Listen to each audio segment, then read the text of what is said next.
What a year it has been for sports in India.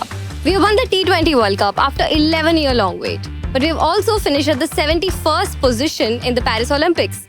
Well, as fans, we have seen it all. But have you ever wondered what people who watch the games at close quarters see? Well, on today's Y-axis, we'll find out.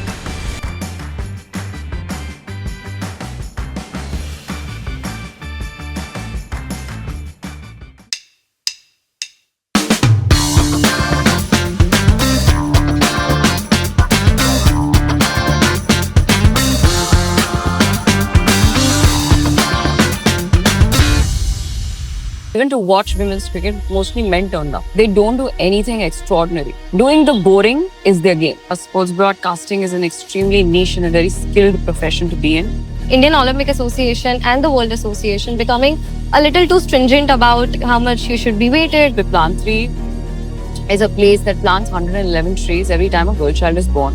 Once I saw Neeraj Chopra in Tokyo, I had that reference of what she had done before because I had seen it with my own eyes. How important is it for an athlete to become a brand? Hello and welcome, Ridhima. Hi. First of all, a big congratulations to you for covering Olympics, Paris Olympics. I think it's one of the most prestigious achievements in the world of sports broadcasting. Do you think that? Oh, 100%. To cover the Olympics, I've done it twice, Tokyo and Paris. It's an absolute privilege and honor to be on board with it. You're right. But this medal tally has been the lowest since 2000. What's your frame of mind? Have you recovered from the performance?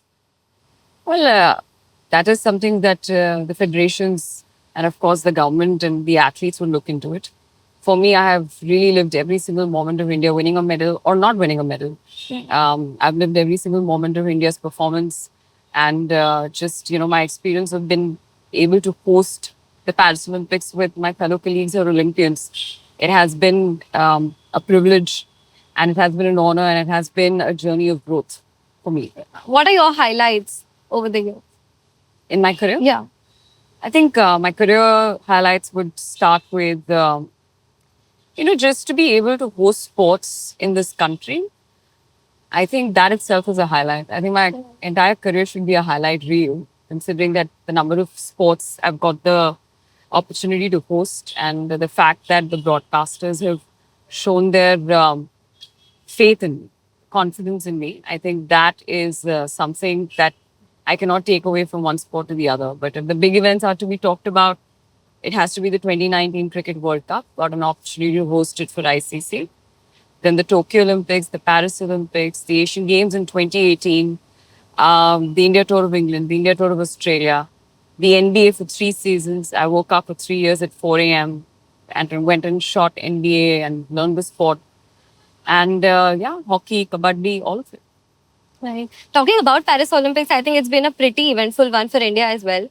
There's lots of, unfortunately, it's also embroiled in a lot of controversies. We talk about the ones closer home at first. We have lost 6 medals at a whisk. I mean, we ended up in the 4th position. What does that say about our physical fitness and our mental shift as an athlete, if you talk about it? I think if you just see from the fact that how far India has come, you will see that it's 4th but not forgotten. Right. So then you finished 4th. That means you won 6 medals and you could have won another 6 because we had 6 4th place finishes. India will take a lot of pride in that. It's because there was also a time where you had to find a sport in which India was participating. Today, you know the number of sports, the number of athletes. We feel 117 athletes, 21 shooters. So it's just the progress of every country has to be linear. And I think that was there. So other than that, if there are 4th place finishes, there are 2 perspectives to look at it. One, oh my God, 6 medals missed. Second, came very close to a medal in 6 more sports. So yeah, I think it was good. I want to specifically talk about 2 cases, Vinesh Phogat one and the Iman Khalif one, because these 2 sort of correlate with Indian Olympic Association and the World Association becoming a little too stringent about how much you should be weighted or how many testosterone you should have in your body. What's your take on that? Rule is a rule. It's not only for our country; it's for the whole world. Right. So that's how sports is, right? Like if sport had no rules, it wouldn't be sport. So I think all of us have respected the decision of Vinesh Phogat being 100 grams overweight. It is very heartbreaking for the country, but it is a rule. Right. So there's not much you can do about it. We gave it a fought with Cass as well. But that's where we stand. Right.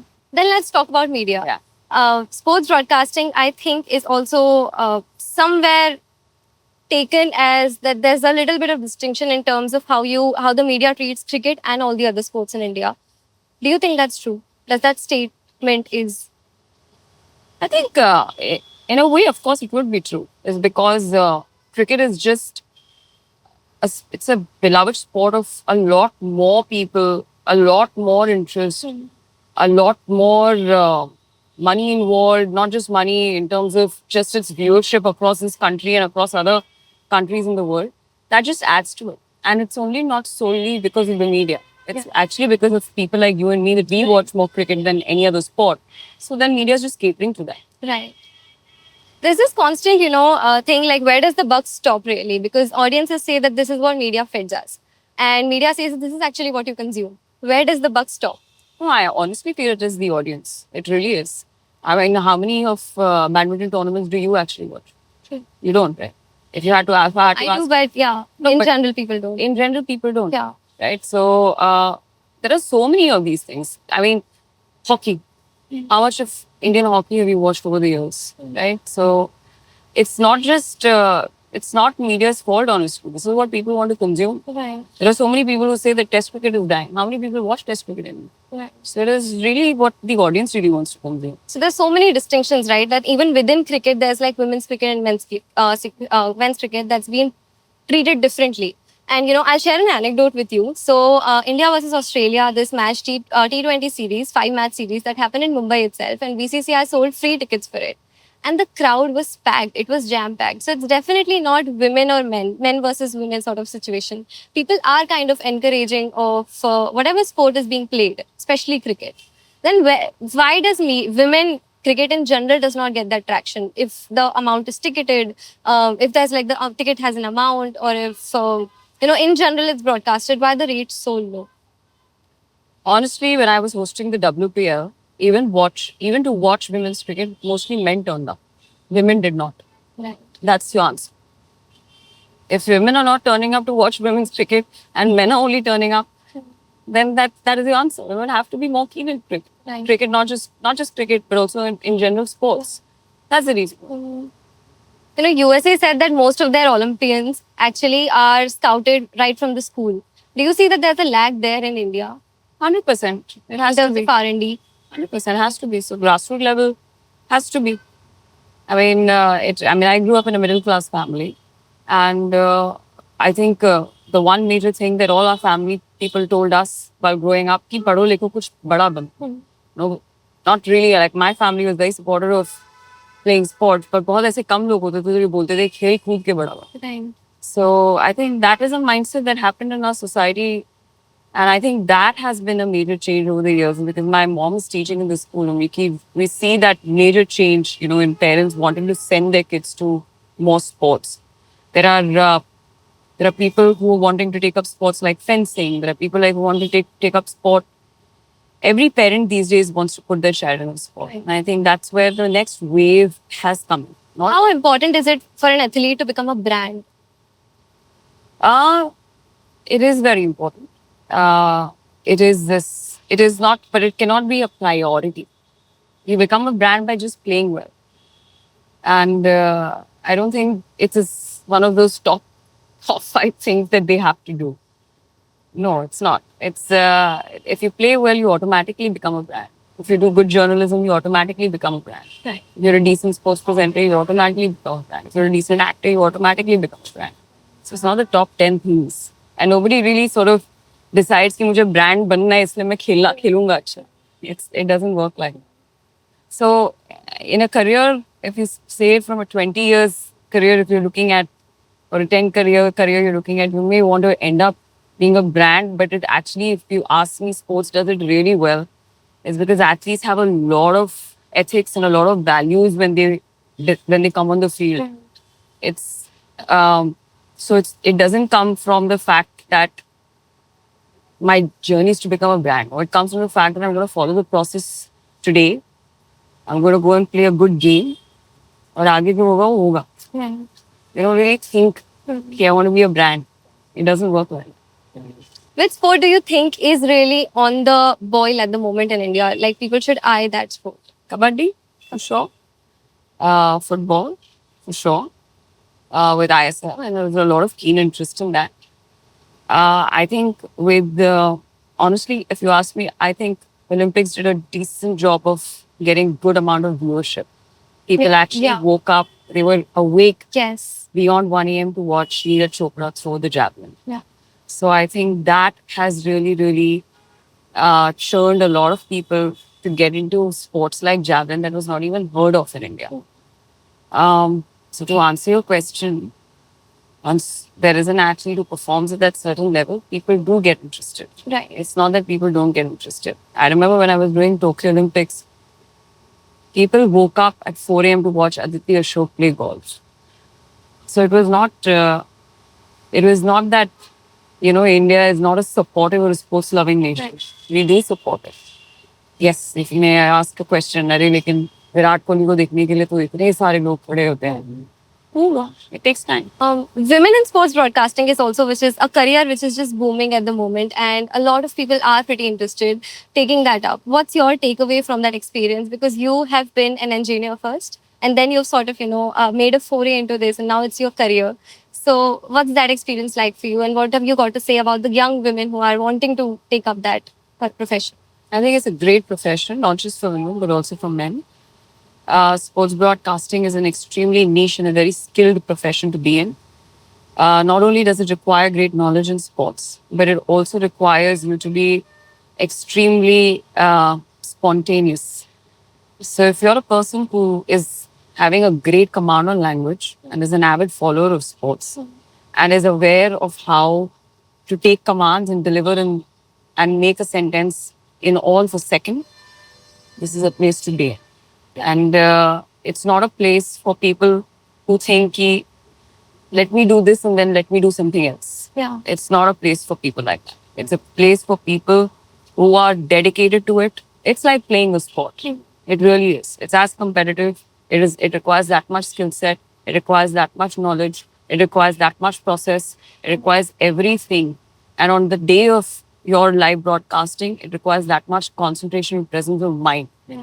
So I really feel that while athletes do their job on the field, broadcasters play a certain kind of sport off it. So if you really want to be a sports presenter or a broadcaster, there couldn't have been a better time than now. Right. The sports is on the rise in India.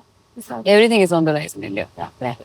Who were the people who held your hand at the initial stages of your career? Because you mentioned that you learned sports on the fly.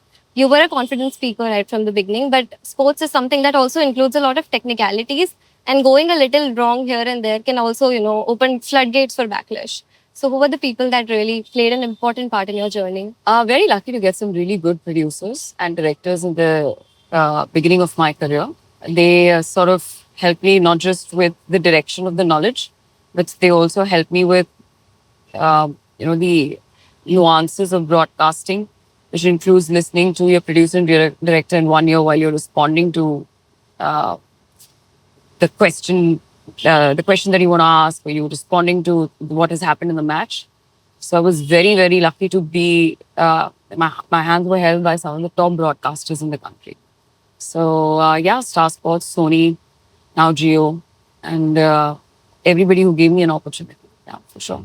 Actually, it's a team sport. It's not a one-man show. Of course. So all of them. Now that there are a lot of women producers at the backstage also, do you see there's a difference like in the environment, overall sporting environment, the culture of the media? 100% it is. Because when I had started, there was hardly any woman producer. By the time I entered Sony to do NBA is when I first was working with a woman producer. And I think in terms of environment, you just feel sometimes at ease that you're working with, there's another woman there in your ear and stuff like that. It's because we just get so used to only listening to men. There's a certain ease that comes with it. So I think sports is doing a fabulous job, not just including women in terms of as producers, but we also have women as directors. We have women who are holding the camera, and the Women's World Cup that I did in Australia, one of the camera person was a woman. So Yeah, I think, and when you do WPL, you only are surrounded by women. The athletes are women. There are so many women producers. There are women on the as floor managers. There are women who are directing content pieces. There are a lot of women in broadcasting. It's not just in front of the camera. There are actually more behind it. Yeah, of course. It might be a little sensitive subject, but I feel that women in sports broadcasting at the really initial stage, there was a lot of male gaze involved. And a lot of sports broadcasters have had these stories. They've mentioned that they were asked to sometimes dress a certain way or to appeal in a certain manner.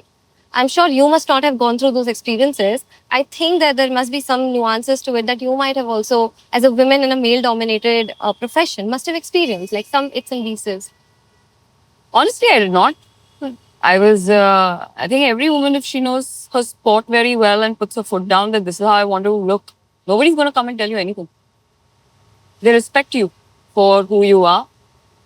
They respect you for taking a stand. Right. They respect you for making a point. So, no, it's not true. Nothing at all. I haven't. I am not taking it away from people who must have faced it, and good they faced it and good they made a point out of it. Right. If they've gone and spoken about it, kudos to them. Like because it's people like them who spoke up. It's people like me who did not face it, honestly. But I haven't faced it. Ridhima, there's a video of yours on your YouTube channel. You went to Piplantari. What was that experience like engaging with the younger generation? What making them to watch sport? What was the overall reaction? What an honor! Because first of all, Biplantri is a place that plants 111 trees every time a girl child is born. Just the fact that they do this is inspiring. I would say is a very small word. Is because you're creating change at such level, and the byproduct of that change is so much. A, you're planting trees. B, you're doing it for the girl child. C, the fruit that that tree bears is something that those girls make money off. Third thing, they make an FD of 10,000 rupees so that dowry के लिए ना पैसे और कहीं से ना देना पड़े. So many things are happening through just planting trees. The concept is so brilliant, and what inspired it is the fact that Sarpanji lost his own daughter to dehydration, and that's the time when he vowed that no other girl will go through that in Patlantri.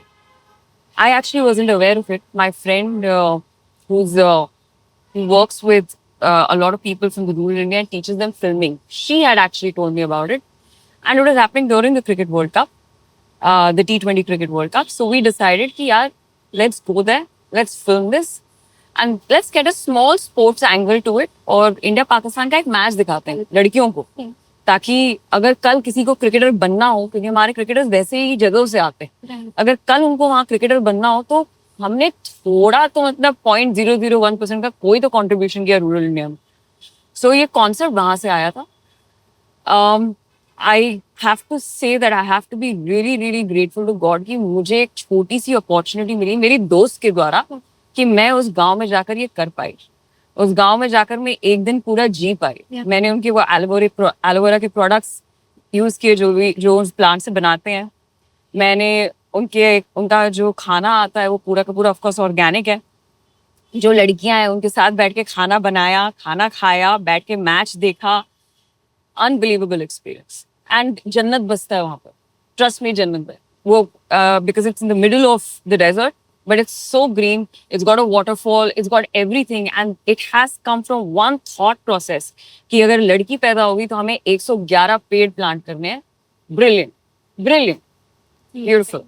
Yeah. Can we expect you to cover more such engaging stories? 100%. You can expect me to cover. I wish I could cover. I want to cover, and I hope I can set up a production like this and I can go and cover. Yeah. Starting our own YouTube channel while having a proper job, like not a job, but while having a lot of other work commitments is also something which is an interesting thing, right? How do you balance the both? Honestly, I've not been able to balance it. If you ask me, it's because my YouTube is not doing so well. But I just put whatever I can. And if I have an idea, I just think about it. I put it on my YouTube. But I don't think I'm running a full-fledged YouTube channel. I am not very regular. I don't have any consistency as such. But the content that is there is good. Yeah. Yeah. You put it with all your heart. All my heart. Like, अगर ये करने का मन है ये करूंगी और फिर वो जाके मैं चैनल पे डाल दूंगी. but I have to work on creating a good YouTube channel. Do you wish to cover grassroots cricket? Yeah. So now, very recently, I did something called the Bengal Pro T20 League. So that's where I actually got introduced to domestic cricket. So I would love to, because it's just as a profession, as a professional presenter, as a borderline sports journalist. I'm not a sports journalist. It will just add so much value when I speak about a certain player. The fact that I have followed his journey from his domestic cricket till now Yeah. will just add so much more value when I talk to that person. Right. And that's the reason why I would love to cover domestic cricket. Domestic cricket and any other sport in general. Just tracking the life of an athlete is something In that, general, yeah. as a sports broadcaster, must be a really Correct, yeah. interesting. So that I got an insight when I covered Neeraj Chopra's journey. Because I was first introduced to Neeraj Chopra in the 2018 Asian Games in Jakarta. Yeah.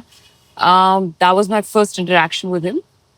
Then, before the Tokyo Olympics, I went to the Federation Cup in Patiala. Once again, kudos to my broadcasters that they allowed me to be a part of that system. I went to the Federation Cup in Patiala. I followed his journey. I saw what he was doing with his coach. Not just him. I followed Sable. The other athletes were also there. Duti Chand, Hima Das, all of that. But once I saw Neeraj Chopra in Tokyo, I had that reference of what he Right. had done before, Yeah. because I had seen it with my own eyes. So that added a lot of value. What is it about Neeraj Chopra and these top level athletes that is something, because they really have come from, they've had a really inspiring journey. What are the qualities that they retain? Because you've had very close interactions with them. I think they just don't give up. Number one. Number two, they don't do anything extraordinary, but they do the same thing every single day. Every single day, they do the same thing, same thing, same thing, same thing, same thing. Doing the boring is their game. Yeah. What is mundane is their game. यही खाऊंगा, यही पीऊंगा, यही करूंगा every single day. So consistency is a virtue that is a very rare commodity. They have it. On top of that, the skill. Yeah. On top of that, the body that they have, which is, that is made for the sport that they are in. Yeah. And on top of that, the help they get from the government. Right. On top of that, their zeal, their motivation, the unbelievable attitude to just not give up is what makes them not bad. Ridhima, you've covered NBA, and basketball is something that a lot of consumers might not be very aware of. So, what's your experience like there? And you said that you enjoy basketball so much personally. So, how was that feeling like to be on the court, to channel it all? I was never on the court. I was covering it in India. Okay. Once I got an opportunity during the India games when I was on the court. That was just a 2-day affair, but an unbelievable experience. Overall, NBA has to be the sport which is really close to my heart, is because NBA got me introduced to a very different culture of sports. NBA is not just a sport; it's proper culture. It's the fashion, it's the music, it's the style, it's the swag with which these athletes play, the godly athleticism. NBA is a different sport. It's a different zone altogether. So it taught me that as a journalist, what it taught me is every sport requires a different kind of R&D. Every sport requires a different kind of delivery. So I cannot deliver WWE the way I would deliver a Wimbledon. I can't deliver a cricket how I would deliver NBA. So you have to watch. You have to be in sync with what sports people actually see. Things that you actually read up is something that they don't even see. They want to talk about something totally different. So homework doesn't happen one day before. So there is no prep one day before. It is happening when Olympics had come. I was reading Hindu and Dainik Jagran much before. Yeah. I was watching a lot of videos and JioCinema actually did a fab job of creating content around these athletes way before. Yeah. I remember it had already started during IPL. Way before than the Olympics was even in the horizon. Right. So watching all of that, and just luckily is because I knew and I had followed these athletes in an Olympics before and in the Federation Cup and stuff like that. that I was in sync with them. Right. So I think that helps. One day before there is no nothing. Of course. One day before you should sleep. Take rest. Take rest. Yeah.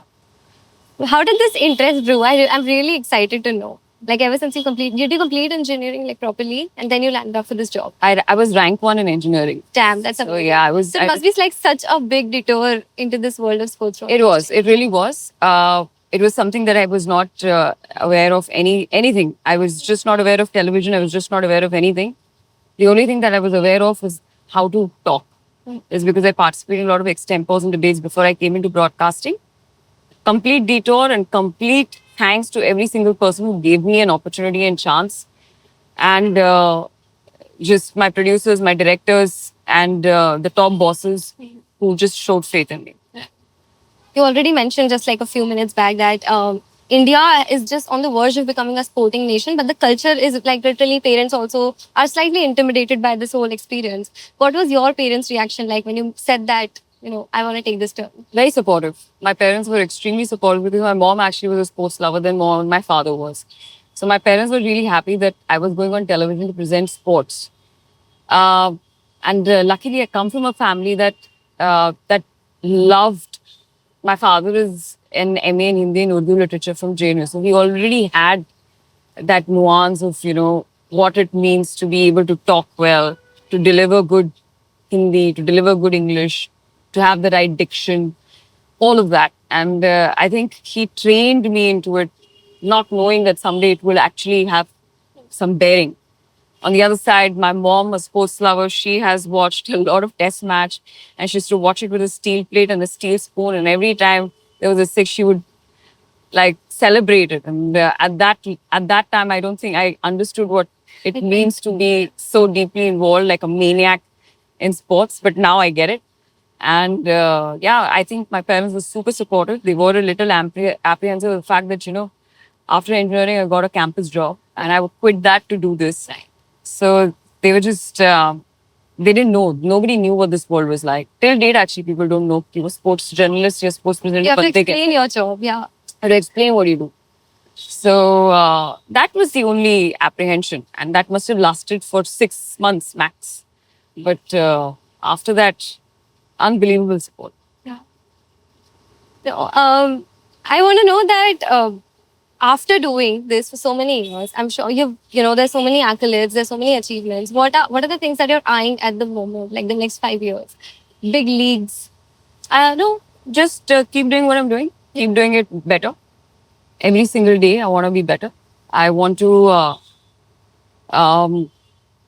be the best sports presenter India has ever produced. That's. Is there any materialistic ambition? Nothing. Nothing? I have no materialistic. You're not that as a person? No. Like, there is no like, what do you mean by materialistic ambition? No, by materialistic, I mean like, being your name in big leagues, covering something which is huge. You've already covered most. That is a byproduct of how well you do. No, I have no such materialistic ambitions. I just really, really want to be very good at my job. That's all. I want to turn up and people should say that this girl knows the game.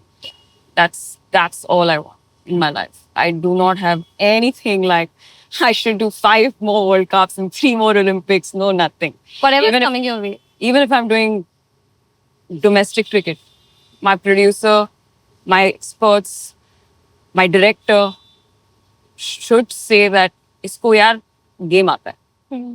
That's all. Yeah. That's the be all and end all. That's it. That's all. There is no materialistic ambition. Anything. It's interesting. I think we've got to learn so much about sports broadcasting, women in sports broadcasting, and I'm sure the future is really bright for all the women who are going out there, taking that big step. Thank you so much, Ridhima, for joining us. Thank you. It was brilliant chatting with you. No worries.